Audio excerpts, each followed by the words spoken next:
Hi everybody, I hope this video finds you well. In today's video we're going to be continuing on with our investigation of the normal distribution. To start off with, we're going to summarize briefly what we covered in the last video, and then we're going to take a look at a series of examples just to make sure we're very comfortable working with normally distributed populations and data. So let's talk about what we've understood so far about the normal distribution. So, knowing that data is normally distributed, as we saw in the previous video, gives us a tremendous amount of additional information about the population. Remember that when we introduced the normal distribution, we gave 5 major facts. So let's quickly summarize them. First, the normal distribution is a theoretical distribution and makes a perfect bell shape. That means that when we're going to draw our diagrams, we're always drawing a smooth bell-shaped curve when discussing a normal distribution, at least in theory. The second fact was that the bell shape is perfectly symmetric about its middle. That meant that the mean and median in a perfectly normal distribution is exactly the same. So the mean is equal to the median. What that meant from a computational standpoint is that we were allowed to draw the mean as being in the exact center of the distribution. That's not the case if we have something that's not perfectly symmetric. But since the normal distribution is perfectly symmetric, we can place that mean right in the dead center. The third fact was that the normal distribution is a 2-parameter distribution. Remember, what this means is that to define a normal distribution, you need to know that it's normal, and then you need to know its mean and standard deviation. If you know those 3 things, that something is normal plus its mean plus its standard deviation, you know everything there is to know about that distribution. Remember also, in theory, that the tails of the normal distribution extend infinitely in both directions, though as we saw, once you get on beyond about 3.5 to 4 standard deviations, you catch, for all practical purposes, basically 100% of the data. But in theory, the tails do extend infinitely in both directions. Finally, despite the fact that the tails extend infinitely in both directions, they get so thin so quickly. In other words, those extreme values are so rare that the area under the normal distribution is exactly 1. And remember, the fact that it equals exactly 1 corresponds to the fact that the distribution represents 100% of the population. We also saw, on top of these sort of 5 facts, that when working with normal distributions, it's really important to be able to measure a data point's position relative to the mean. So we don't want to just know what the data point is, but we want to know where that data point is located relative to the mean and based on the standard deviation. Why based on the mean and standard deviation? Well, again, that goes back to the fact that the normal distribution is entirely determined by those 2 parameters. How do we calculate a data point's relative position? Well, we introduce something called the z-score. And remember, the z-score is measured as the data point minus the mean divided by the standard deviation. Remember that this z-score is unitless, so it doesn't have any units. What it actually is measuring is how many standard deviations away from the mean your data point is. Finally, to sort of help us visualize these rules or these facts, we talked about a very important rule that applies only to normally distributed populations. Remember, everything we're discussing right now applies only when we know something is normally distributed. And we called that rule the empirical rule. And we talked a little bit about a visualization for this rule. Remember that this visualization was that if we give ourselves a sort of bell-shaped curve, and say there's our sort of axes there, well, we know part of the visualization is that since it's perfectly symmetric, that middle is exactly the mean. And then this empirical rule here basically told us that at certain moments, depending on how far we are from the mean, how much of the data we expect to find there. So we found that if we move 1 standard deviation above and below the mean, so if we go 1 standard deviation this way and 1 standard deviation this way, that if we just look there, that we should be able to find in this region here 68% of our data. In other words, if you sort of imagine the data raining down in this distribution, so it's very heavy here and then thinner and thinner and thinner and lighter over here, right? If you stretched your arms 1 standard deviation in each direction, you would catch 68% of the data that falls down. The remaining 32% would land outside of that. Okay, there were other components to the empirical rule, right? We said that if you go another standard deviation, so mu plus 2 sigma, and you go another one down here, mu minus 2 sigma, If you stretch that, well, if we now consider everything in here, so notice that this would include everything that we originally had in the one standard deviation, as well as more, right? This should be 95% of your data. So in other words, if you stretch out further in each direction, you catch more of the data. Finally, we had one more component, which is if we go 3 standard deviations. So mu minus 3 standard deviations, mu plus 3 standard deviations. So we said that if you follow that, so this would be here and here. Now we're talking about everything, so including everything that is in the blue and black as well as these other little components here. Well, then that should be 99.7%. All right, so this was our empirical rule. It told us how much data we expect to find in each of these 3 intervals based on 1, 2, or 3 standard deviations of distance from the center. Now, an interesting little thing that we didn't mention, but we can sort of put together a couple of the things we talked about before getting to our examples, is we can also think about this empirical rule in terms of these z-scores. Remember, a z-score measures how many standard deviations away from the center you are. So notice what we could do is we could view this as z equals 1, because this is 1 standard deviation above the average, and this as z equals minus 1. So another way of phrasing the first part of the empirical rule is to say that 68% of the data should be between z equals minus 1 and z equals 1. Then this would translate to z equals 2, because this is 2 standard deviations above the average, which means its z-score is 2. And this would be z equals minus 2.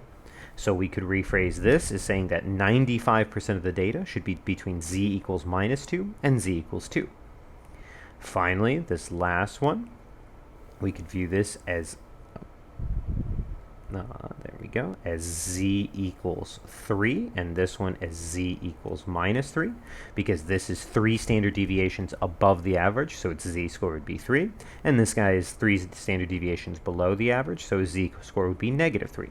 So another way of phrasing the third component of the empirical rule that says that 99.7% of the data should be in here is saying that 99.7% of the data should be between z equals negative 3 and z equals 3. And this just tries to tie together that empirical rule with that z-score that allows us to measure where a data point is located. These moments here that are for the empirical rule are exactly those whole number z-scores. We also saw, from a more computational standpoint, that even if we don't land at exactly 1, 2, or 3 standard deviations, we have that table A that applies to the normal distribution that, when used in conjunction with the z-score, allows us to determine things like the percentage of the population that is above a particular value, below a particular value, or between 2 particular values of the variable. All right, so now that we've sort of reviewed some of the conceptual stuff, let's go ahead and take a look at some more examples, just getting a little bit more practice really working with normally distributed data, working with the z-score, and using that statistical table, table A. So let's go ahead and take a look at these examples. So for our first example here, we're going to suppose that we have a researcher that's studying the weights of adult male mountain lions. So they find that these weights are normally distributed. So let's just underline some of the crucial information. Whenever you see that something is normally distributed, it's a huge extra piece of information. That means that that table A is available to be used because it only applies to normally distributed data. It means the empirical rule is fair game to use because, again, it only applies to being normally distributed data. So it's very, very crucial when you see that something is normally distributed.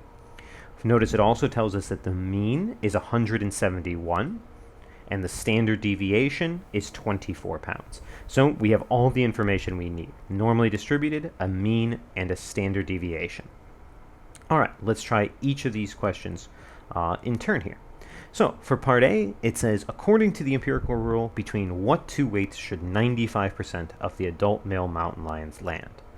Well, for part A, we know that 95% for the empirical rule should be in the interval mu minus 2 sigma, mu plus 2 sigma. In other words, if we want to catch 95% of the data, we need to go 2 standard deviations in each direction from the mean. That's what the empirical rule says. Now we can simply plug in the values that are associated with this population. The mean was 171 and the standard deviation was 24.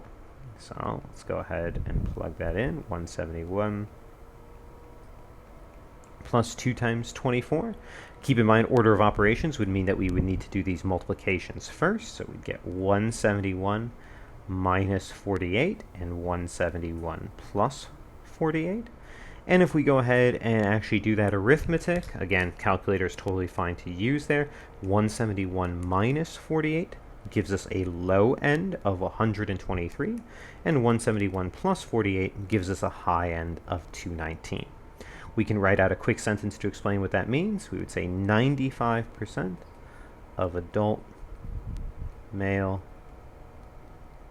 mountain lions should be between 123 and 219 pounds. So we're saying that 95% of the population, which in this case is adult male mountain lions, should land between these two weights. In other words, only 5% of mountain lions would land outside of this range. So only 5% of mountain lions we would encounter if we were researching them would be less than 123 pounds or more than 219 pounds. In other words, you could sort of think about this as any mountain lions outside of this range would be pretty rare, right? They would be considered pretty unusual because they're in that 5% that are outside this range. Alrighty, so that's using the empirical rule. Again, remember that the empirical rule applies for 3 different moments, 68, 95, and 99.7, and each of those correspond to a whole number of standard deviations we need to move from the center. Alright, let's go ahead and take a look at part B. Part B says what percent of adult male mountain lions are below 150 pounds. So we're trying to calculate a percentage here. So we know that our standard approach for this is to try to draw a diagram. So we want the percent of adult male mountain lions, and I believe we said below 150 pounds. So let's go ahead and draw ourselves a diagram to help us sort of understand what we're looking at here. So there's our bell-shaped curve. We'll go ahead and we'll label the middle. Remember, the middle should be at the mean, which is 171 pounds. So we'll label the middle as 171. We're interested in these mountain lions that are below 150. We know 150 is less than 171, so it should be somewhere over here.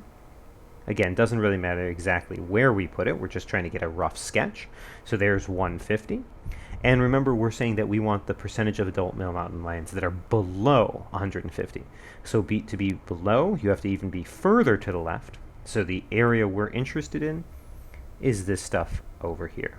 So our shaded area, the mountain lions that are less than 150 pounds, are over here. How do we actually determine this shaded area? Well, we want to use Table A. To use Table A, we need to get a z-score. So we can get our z-score here as our data point minus the mean over the standard deviation. Our data point in this case is 150. Our mean is 171, and our standard deviation, well, that's one of the other pieces of information we were given. It was 24 pounds. So we can plug that in, 24 there. Go ahead and we can do our numerator first, so 150 minus 171. You'll notice that that's minus 21 over 24. And go ahead and do that division. And remember, we want it to 2 decimal places, so it's negative 0.88.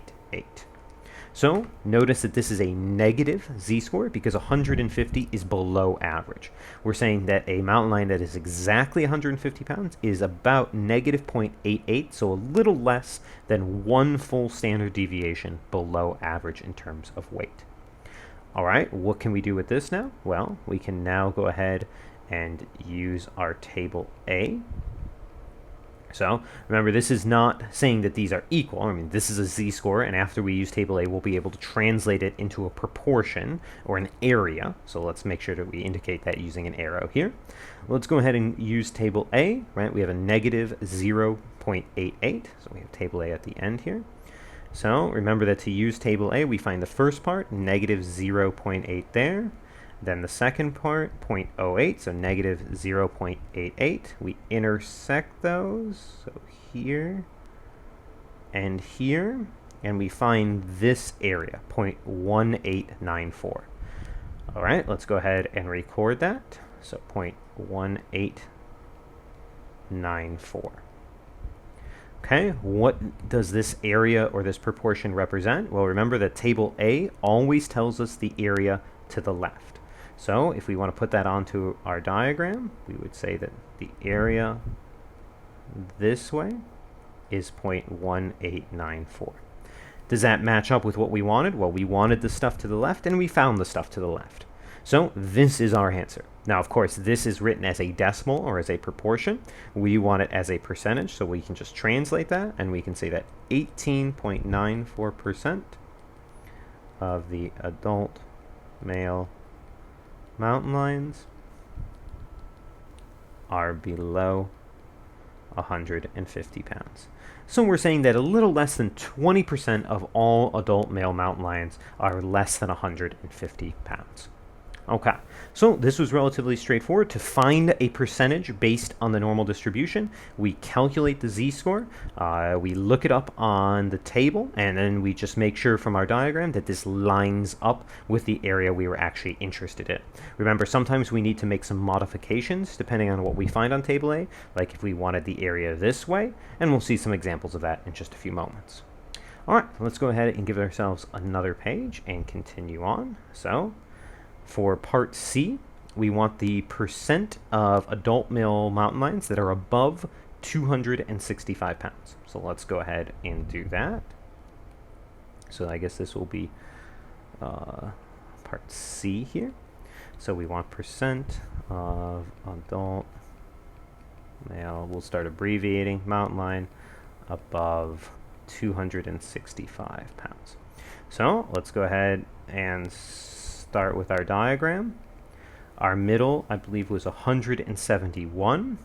265 is bigger than 171, so it should be somewhere over here. And there's 265, and we want the percentage above 265. So our shaded area should be somewhere over here. So notice we're expecting a very small answer because 265 is already quite a bit above average, and we want ones that are even larger than that. Okay, let's go ahead and look up our z-score there, or calculate our z-score. So x minus mu over sigma. Our data point this time is at 265, so 265 minus 171 divided by our standard deviation, which was 24. And again, remember that was just stated to us. We need to know both that mean and standard deviation to have the information necessary to make these sort of conclusions here. All right, let's go ahead and get our numerator first. So 265 minus 171. We can see that a mountain lion that is 265 pounds is 94 pounds over the average. But now we need to divide that by 24 to measure that in terms of the standard deviation. So we should get that that comes out as approximately 3.92. So in other words, a mountain lion that is 265 pounds is almost 4 full standard deviations above average in terms of weight. Okay, let's see. We'll use our table A here. So we're looking for 3.92. If we go down to table A, well, we can find 3.4, but notice our table sort of ends at 3.4. In fact, the largest z-score, if you think about it, is there's the 0.09. So the largest possible one we could look up is 3.49, but we're at 3.92. So we are off the table. So let's go make a note of that. So this means we are off the table. Okay, so what happens when you're in a situation off the table? Well, if you're off the table, that means your data point is extremely far, right? The table basically tells you everything that would happen under reasonable expectations. So getting a z-score of 3.92 means that we're incredibly far down the diagram here, meaning that this 265 is way above average. So if we think about that, we want the percentage that is here. So what that tells us is that it's incredibly tiny, because really our 265 is probably located more like down here, where there's barely anything here. So what this means is that whenever you guys run into something that is off the table, your answer is either going to be 0 or 100%. How do we know that? Well, because by being off the table, we know that we're looking at an incredibly extreme data point.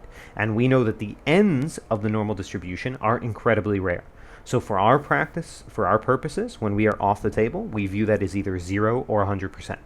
How do we choose between 0 and 100? Well, again, the diagram should be helpful there. Right? We can see that this area should be very small. The 100% wouldn't make sense, so we know that it's 0% here. So we would say approximately, of course, in theory, there is a small percentage there, but for our purposes, again, and for practical purposes, it is approximately 0 here. So approximately 0% of adult male mountain lion are above 265 pounds. So in other words, we are basically saying we should almost never, right? It would be incredibly rare, very, very unlikely to encounter an adult male mountain lion that would be above 265 pounds. You might ask yourself, what would the sort of question sound like if the answer was going to be 100%? Well, if this question simply read what percent of adult male mountain lions are less than 265, well, then we'd be shading in all of this. We would know that it should be a very large percentage, and the fact that it was off the table would tell us that that should be approximately 100%. And that should make sense, right? If approximately 0% are above 265, then approximately 100% should be below 265. So just be aware, if you ever end up with a z-score that is off the table, that should mean that the answer is either going to be 0 or 100%, because it's a very, very extreme value. All right, we've got, I believe, one more sort of percent question. We want the percent of adult male mountain lions that are between 140 and 180 pounds. So let's go ahead and see that. So we want the percentage of adult male mountain lion between 140 and 180 pounds. All right, so let's draw our bell-shaped curve. We'll put the middle at 171. We've got two data points this time, 140, which should be a little less than 171, and 180, which is just a little bit over 171. And of course, the area that we're interested in is the stuff between 140 and 180. So it should be that area there. All right, we're going to need to calculate a couple z-scores, one for 140 and one for 180. So we'll do z1, which is going to be the lower data point, 140, just to keep things simple. So 140 minus the mean of 171 divided by the standard deviation, 24. Notice that since 140 is below average, we do expect a negative z-score here. Up top, we should get minus 31 divided by 24, so minus 31 divided by 24. Gives us a z-score of negative 1.29. We'll look that up on table A in just a moment. And z2, which will be based on the 180, is going to be 180 minus 171 divided by 24. That's going to be 9 divided by 24. 9 divided by 24 gives us a z-score of approximately 0.38. So we've got two things to look up. Let's look up negative 1.29 first. We'll do that on table A. So negative 1.29. All right, there we are. There's our negative 1.2 right there. There's our 0.09. We'll intersect that there, and it looks like we should get 0.0985. So we can go ahead and record that. So 0.0985. And then we got to look up 0.38. So let's go ahead and do that. That'll be on the positive half of the chart. So there's 0.3 and there's 0.08. So intersecting those together, looks like we should get 0.6480. So we'll record that. So we have table A, 0.6480. So we can now add these to our diagram. We can sort of indicate what they mean. Remember that this 0.0985, that's everything to the left here. So we can draw that in. So everything this way is 0.0985. Doesn't really help us yet, but if we add in the other one that we found, everything this way is 0.6480. So notice that the 0.6480 is too much because it also includes this, but if we simply subtract this away, then everything that'll remain is in here, which is exactly what we want. So what we can say then is we can say our shaded area is equal to 0.6480 minus 0.0985. We can go ahead and do that subtraction, so 0.6480 minus 0.0985, and we should get that as 0.5495. We can translate that real quick into a percentage, so we can say that 54.95% of adult male mountain lion are between 140 and 180 pounds. So, in other words, we'd expect about 55% of all adult male mountain lions to land in this range of 140 to 180 pounds. Alrighty, so if we quickly go back over the last couple ones that we've just been doing here, so let's just take a quick look. The first one involved the empirical rule, which is sort of unique. I mean, we know to use the empirical rule because it sort of told us to do so. But in part B, we found the percentage that was below 150. In part C, we found the percentage above 265. And in D, we found the percentage between 140 and 180. At this point, we should feel very comfortable finding the percentage of a normally distributed population based on whether or not we want the population to be below, above, or between two values of the variable. We've got one more part for this example, though, that is a little bit different. So let's go ahead and look at this question E here.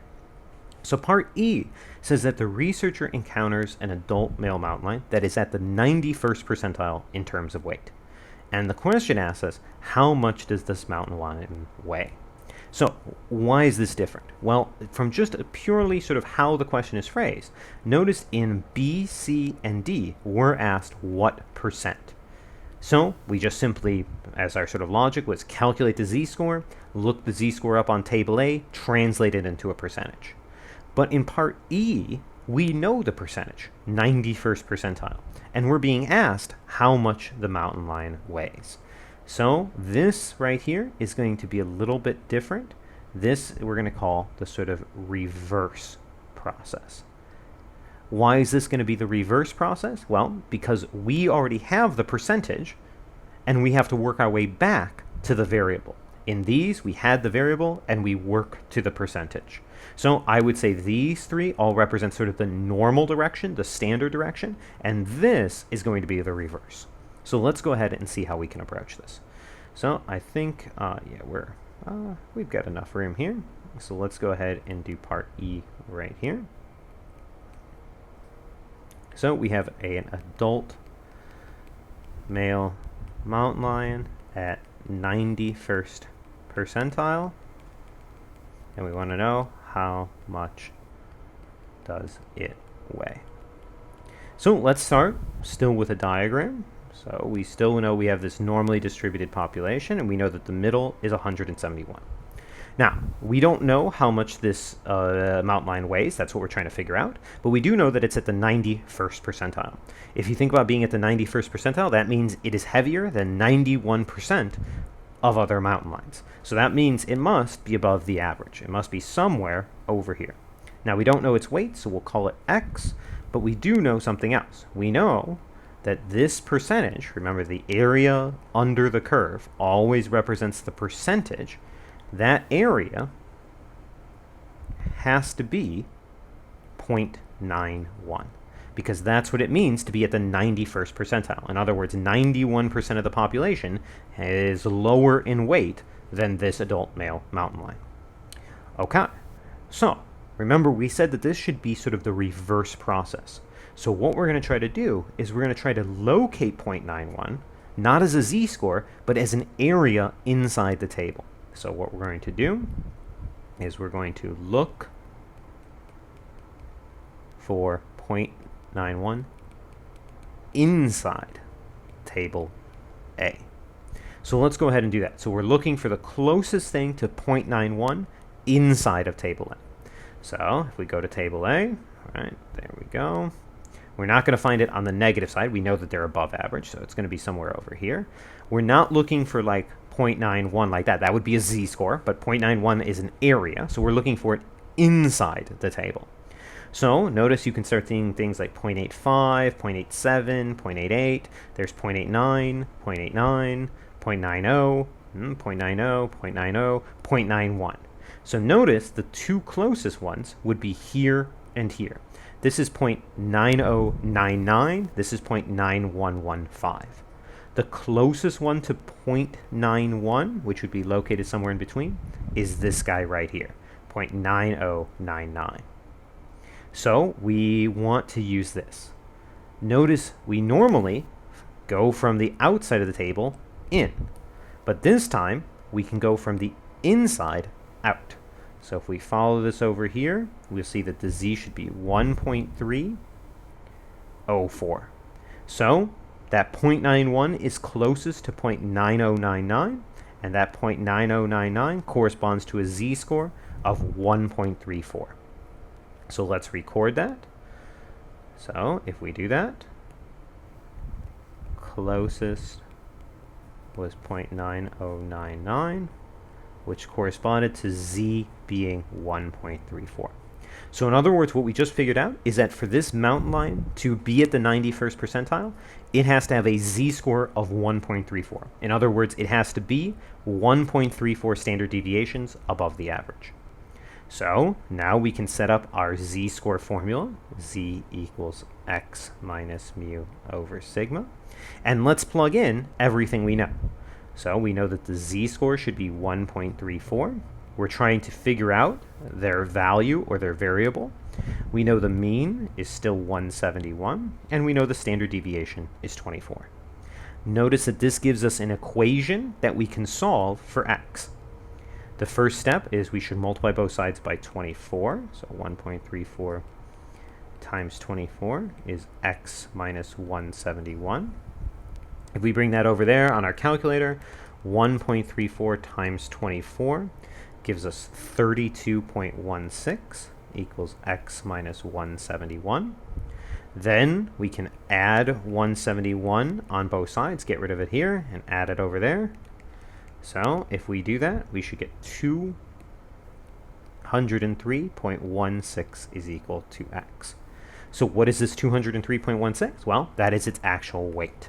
So this adult male mountain lion should weigh approximately 203.16 pounds.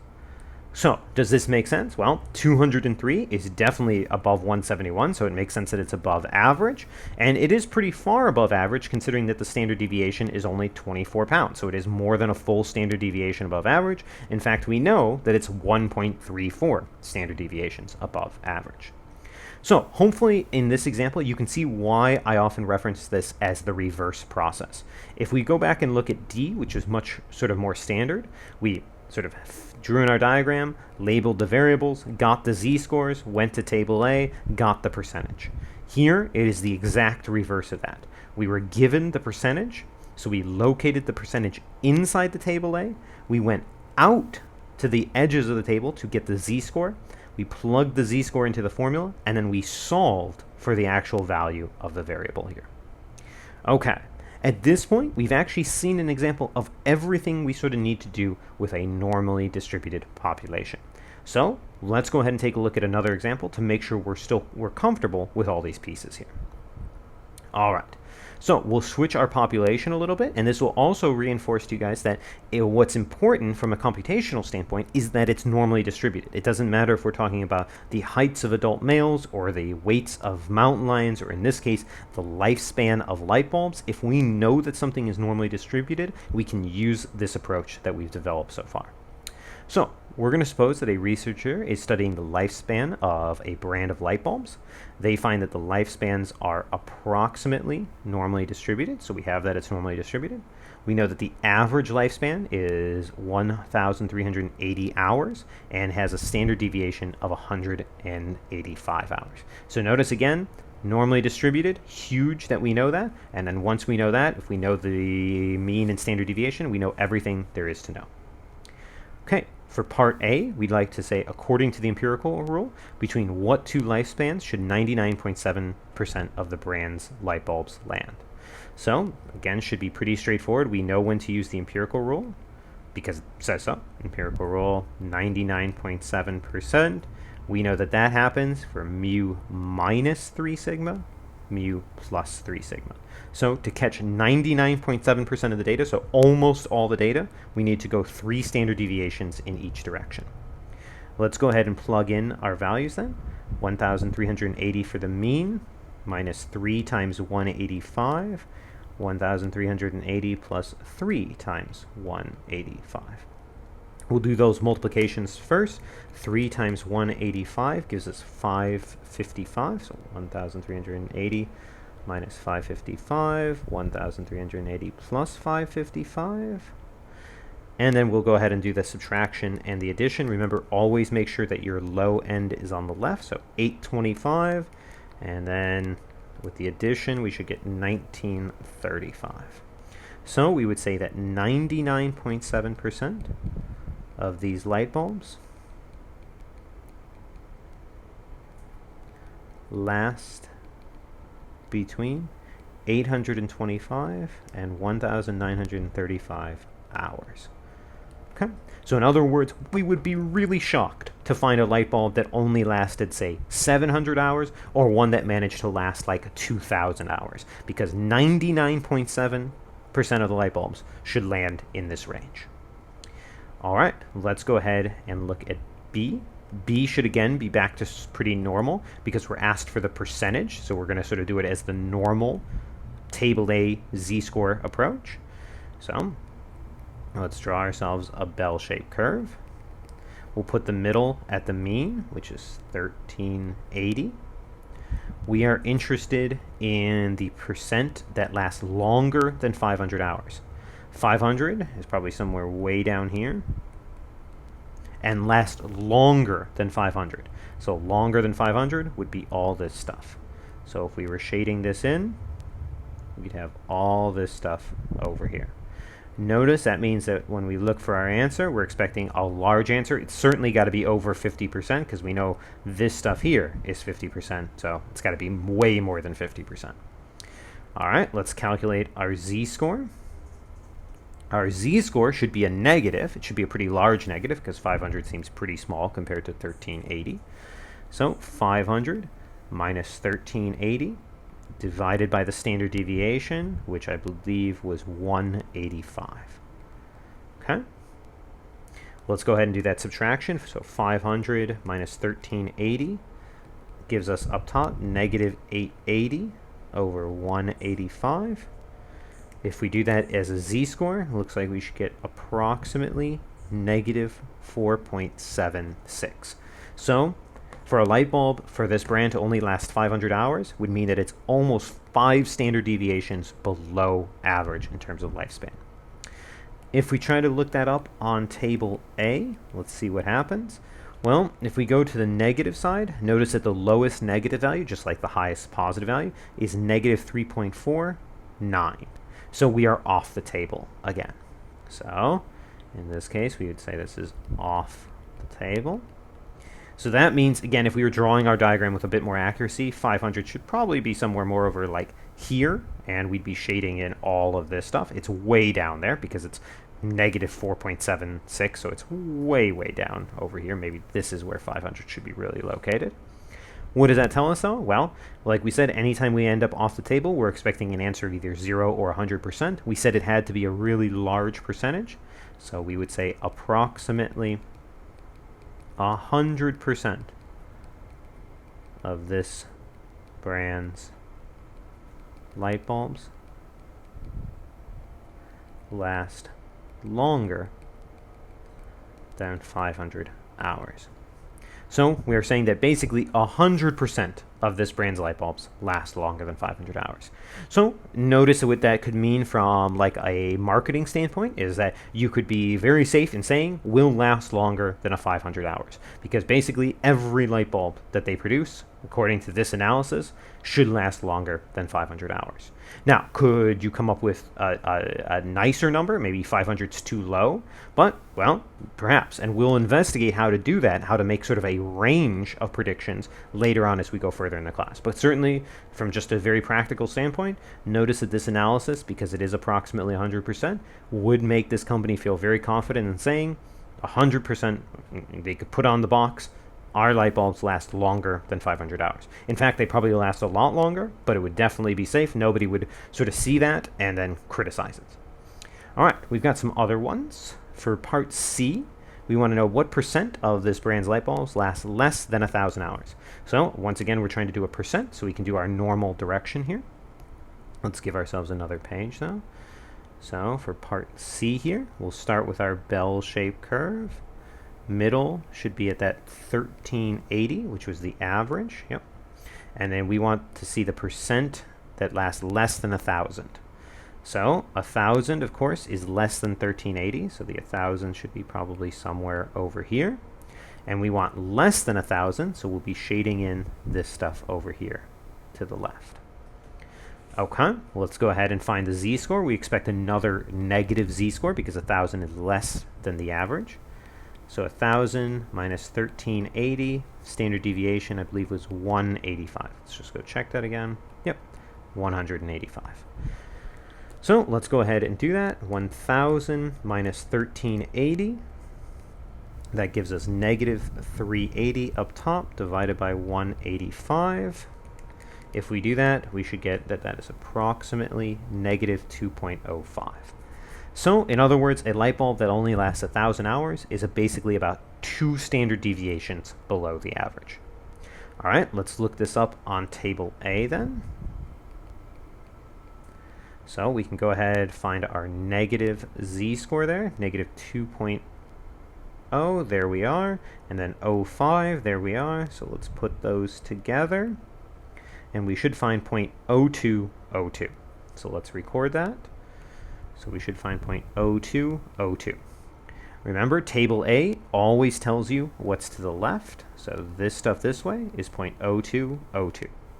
Notice that that matches up with our blue area exactly. So we can go ahead and say that well, that's going to be our answer there. So 2.02% of this brand's light bulbs last less than 1,000 hours. So only about 2% of the light bulbs produced by this company last less than 1,000 hours. So in other words, I guess you could say if you put that on the box, our light bulbs last longer than 1,000 hours, only 2% of the customers would sort of have ones that complain, right, where they would encounter a light bulb that lasted less than 1,000 hours. Now, of course, that would be sort of risky because you know, a single person might purchase several light bulbs, so their chance of encountering one less than 1,000 hours would go up, and we'll study that as we get into probability. But this does mean that only 2% of the light bulbs last less than 1,000 hours. All right, we had one more part, I believe, for this, right? Now we have a researcher that encounters a bulb that is at the 75th percentile in terms of lifespan, and we'd like to know what is the lifespan. So again, this right here, this will be the reverse process. Why is this the reverse? Because we know the percentile, 75%, and we have to actually figure out the value of the variable. So let's go ahead and do that. So for part D here, once again, we'll start with our diagram. So there's the middle, 1380. We know that this light bulb is at the 75th percentile, so we know that this light bulb should be located somewhere probably over here. It's got to be above average because it's got to be at the 75th percentile. We'll say that its lifespan is X, and we'll say that this shaded area here, all this, that this should represent 0.75, which is 75% as a decimal. Okay, so what do we need to do then? We need to locate 0.75 inside of table A. So let's go ahead and do that. So we'll go to our table A. Again, we know it's above average, so we can go to the positive side. So we're looking for 0.75. So there's 73, 73, 74, 74, 74, 75. So 0.75 should be somewhere right in there. Technically, 0.7486 is a little closer than 0.7517. To be honest, for this class, as long as you pick one of the two closest ones, you'll be all good. But in this case, 0.75 would be located between these two. This is the closest one, so let's try to use this. If we go back out, we'd land at 0.67. So we'd want to use a z-score of 0.67. So let's just recap that. Closest thing. Closest was 0.7486, which led to a z-score of 0.67. So to be at the 75th percentile, this light bulb has to have a z-score of 0.67 or be about 2/3 of a standard deviation above average. All right, now let's go ahead and set up our formula. Z equals x minus mu over sigma. Let's plug this in. 0.67 is the z. We're trying to find x. We know that the mean is 1380, and we know that the standard deviation is 185. We can begin by multiplying the 185 over. So on the calculator, 0.67 times 185 should give us 123.95 equals x minus 1380. Add the 1380 over to the other side, and we should get 1503.95 is equal to x. So this light bulb had a lifespan of 1,503.95 hours. So that would put it right at the 75th percentile, where it lasted longer than 75% of the other light bulbs, but didn't last as long as 25% of them. Okay, so on this one, once again, we saw a couple things. How to use the empirical rule, a couple questions about calculating the percent, which is our sort of our forwards process, right? Find the z-score, look it up on table A, and then make sure that we answer the correct percentage. And then another example in part D where we reversed the process, where we sort of went ahead, we looked up the nearest thing inside the table to find the percentile, then we reversed that to a z-score, then we solved the z-score formula for the variable. All right, let's take a look at one final example that'll also sort of lead us to what we're going to be talking about a little bit later. All right, so let's go ahead and suppose that adult reading rates are approximately normally distributed with a mean of 260 words per minute and a standard deviation of 65 words per minute. So we're talking about reading rates here, approximately normally distributed, mean of 260 words per minute, standard deviation of 65. We're going to further suppose that reading rates for 5th graders, so younger people, are approximately normally distributed, so we also know that. Mean of 160, standard deviation of 40. So in this question, we actually have two populations. They're both normally distributed, but we do have two different populations. We've got adult reading rates who have a higher average reading rate of 260 versus 5th graders who have an average of 160, as we would expect, right? We would expect older people have a faster reading speed than 5th graders. So we've got a couple questions at the beginning here, A and B, that talk about what percent. So they should be the sort of standard forwards direction. We'll calculate the z-score, look it up on table A, translate it into a percentage. All right, so for part A, we say what percent of adults have reading rates above 300 words per minute. So we can draw a bell-shaped curve. We need to be a little bit careful here. We want to label the middle based on the adult information, which had an average of 260. So the middle should be at 260 here. We're interested in adults who have reading rates above 300 words per minute. So let's go ahead and put 300 over here. It should be above the 260. And then we want them to have reading rates above 300. So above 300 would mean greater than 300. So we should be shading in to the right here. Okay. So those would be all the adults who have reading speeds over 300. We can calculate the z-score. It should be that 300 observation or data point, minus the mean, 260, divided by the standard deviation. What should be the standard deviation here? Well, again, we're working with the adults, so we want to make sure that we have the standard deviation of 65.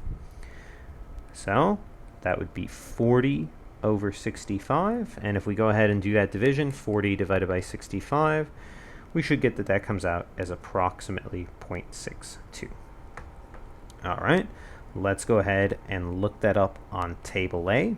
So remember, in case you read it like this, you can always think about this as 0.62. So we're looking up 0.6 and that 2.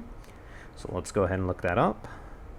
So there's the 0.6, there's the 0.2. If we intersect those, looks like we should be right there, 0.7324. So after looking that up on table A, we should find 0.7324. Remember, table A always tells us what's to the left. So this stuff this way, if we fill that in, should be 0.7324. Does that match with our shaded area, our blue area? Well, not in this case, right? This would tell us all this stuff. So how do we actually figure this out? Well, remember, this is where we can use that trick that the area under the entire distribution represents the full population of 100%. So we can say that the shaded area here, you can think about it as percentages, so 100% minus 73.24%, or if you prefer to work in decimals, 1 minus 0.7324. So the whole area is equal to 1 minus the 0.7324, should give us 0.2676. Convert that to a decimal, or to a percentage, excuse me, so 26.76% of adults have reading speed above 300 words per minute. So a little over a quarter of the adult population have a reading speed above 300 words per minute. Okay, so this is our standard direction, right? We wanted to calculate a percentage. We changed the data point into a z-score to measure its distance relative to the mean based on the standard deviation. Looked it up on table A. Only thing we had to be careful about here is that we wanted the percentage above 300, so we had to do 1 minus there. All right, let's go ahead and look at B. B is also a percent. We want what percent of fifth graders, so we're going to change populations, have reading rates between 150 and 200 words per minute.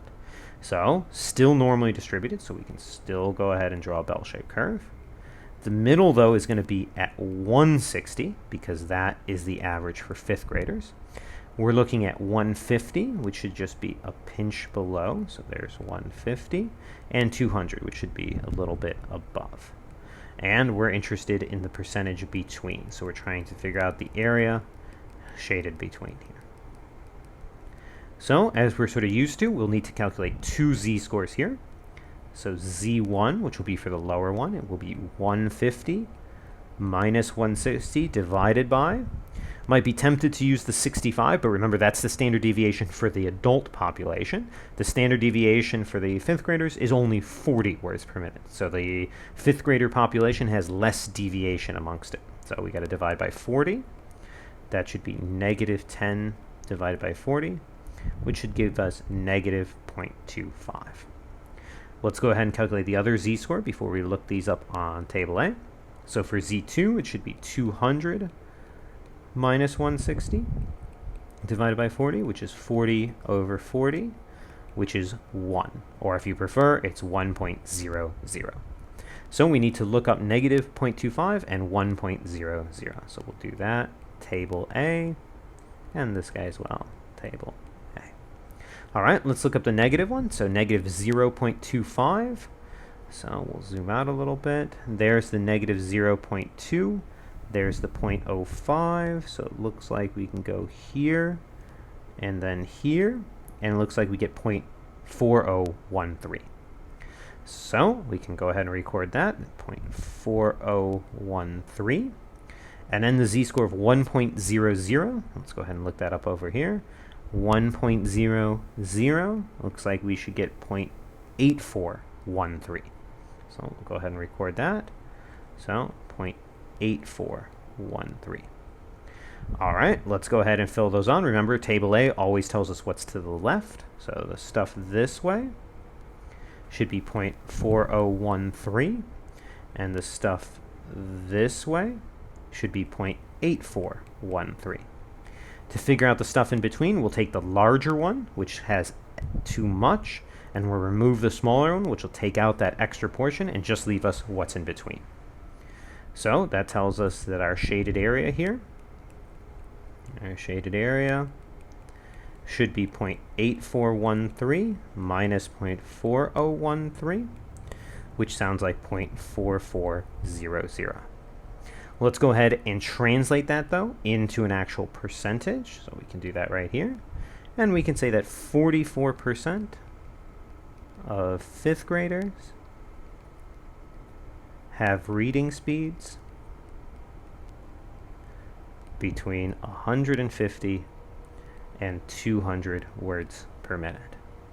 So, in other words, about 44% of the population we're talking about here, which is 5th graders, have reading speeds that land between 150 and 200 words per minute. Okay, so that was sort of 2 more examples of going ahead and determining the percentage of the population that shares a particular trait. Now, for C and for D, we're going to sort of do the reverse process. We have Alice, who is an adult that is at the 83rd percentile in terms of reading rate, and we'd like to know what is her reading rate in words per minute.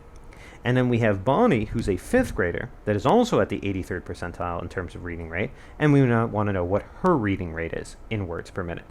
So both of these, because we have the percentage and we're trying to find the value of the variable, both of these should be the sort of reverse process. Okay, so let's go ahead and take a look at doing those. So we'll give ourselves another page here. So we'll take a look at part C. So Alice is at 83rd percentile as an adult. And we want to know what is her words per minute.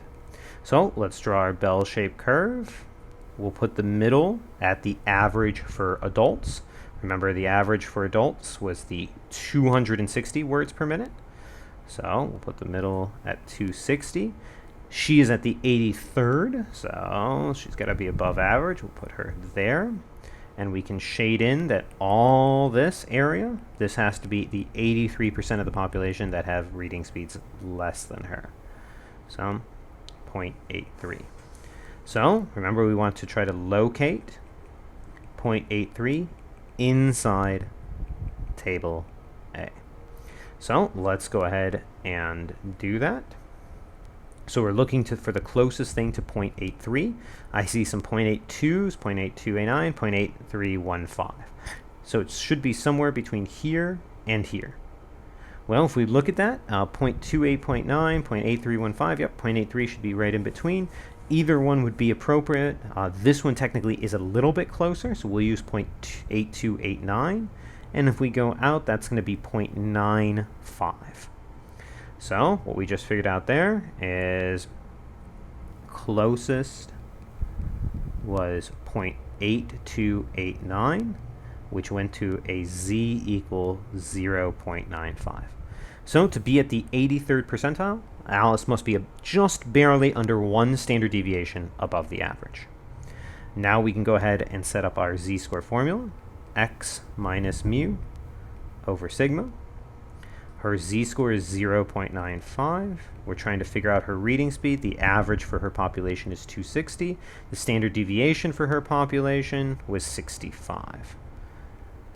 Okay, first thing we can do is multiply the 65 over. So 0.95 times 65, looks like we should get like 61.75, x minus 260, and then we can add the 260 over onto the other side, and we should get 321.75 equals x. So we can say Alice's reading speed is 321.75 words per minute. So since she reads faster than 83% of the population, we know her reading speed is actually about 321.75 words per minute. Okay, let's go ahead and take a look at sort of a related question, which is part D here. So part D says that we have Bonnie, who's a 5th grader that's also at the 83rd percentile. So why is her reading speed not just the same as Alice? Well, of course, they're from different populations, right? Alice is an adult, Bonnie is a fifth grader. But they're at the same percentile rank. So in other words, they sort of compare equally to each other relative to their own populations. So let's go ahead and figure out what Bonnie's reading rate is given this information. So for D, Bonnie is fifth grader at 83rd percentile. What is her words per minute? Well, we could go through and redo all of this sort of work, but keep in mind, right, our diagram would change. So let's go ahead and just redraw that. So our diagram now would have the middle for fifth graders, which is 160. Bonnie would be up here, X, and of course we would know that the area this way is going to be 0.83. So she reads faster than 83% of other fifth graders. But notice we don't need to redo this because we know that 0.83 will be closest to 0.8289, which means her z-score will still be 0.095. So we still know that the z from part C, z will equal 0.95. So we can set this up. Z equals x minus mu over sigma. The z will still be 0.95. However, the mean will be different because we're talking about fifth graders who have an average of 160. And the standard deviation will be different because we're talking about fifth graders who had a standard deviation of 40 words per minute. So if we plug that in, we'll put 40 here. We'll go ahead and solve this, multiply the 40 over, so 0.95 times 40. We'll get 38 is x minus 160. We'll add the 160, and we'll get 198 equals x. So we can say that Bonnie's reading speed is 198 words per minute. Okay, so why did we do both of these examples, even though computationally they're the same? Well, the idea here is to help you guys understand how the z-score, not only is it a useful computational technique when we're working with these normal distributions, but it's also telling us always about this relative position. So in other words, notice that Alice is a much faster reader than Bonnie, right? Alice reads at 321 words per minute, 0.75, and Bonnie reads at only 198. So there is no doubt that if you gave them each a book, Alice would read it much faster than Bonnie. But the point is that both of them are equally impressive relative to their population, right? They're both at the 83rd percentile, right? Just because Bonnie's speed is lower doesn't mean that she's a worse reader. She's in fifth grade, so of course she's going to be a worse reader. But in terms of their percentile rank, they're both at the same spot relative to their own populations. This is something we're going to investigate a lot more as we sort of move forward, because it's another use for z-scores. Z-scores, again, are built from this idea of trying to measure your relative position. There's a lot of times where we don't want to compare things directly. We want to sort of compare them relative to their population. It doesn't make sense to say, oh, Bonnie's a worse reader because her reading speed is lower. She's also in fifth grade, so of course her reading speed is lower. So it's much better to do that from a perspective of the percentile, or more even fundamentally, their z-score, which was the same for both of them. All right, let's continue that just a step forward with taking a look at part E. That'll set us up for our next video. So part E says that we've got two people here. Carl, who's an adult who reads at 305 words per minute, and David, who's a fifth grader that reads at 205 words per minute. We want to know which of them reads faster, not just to each other, but relative to their age group, right? Clearly, Carl is the faster reader, but he's also an adult, so we need to measure them relative to their population. So let's see how we can do that. So for part E here, so we have Carl, adult, who reads 305 words per minute, and we have David, fifth grader, who reads 205 words per minute. So how are we going to determine who's faster relative to their group? Well, this is where we're going to use our z-score.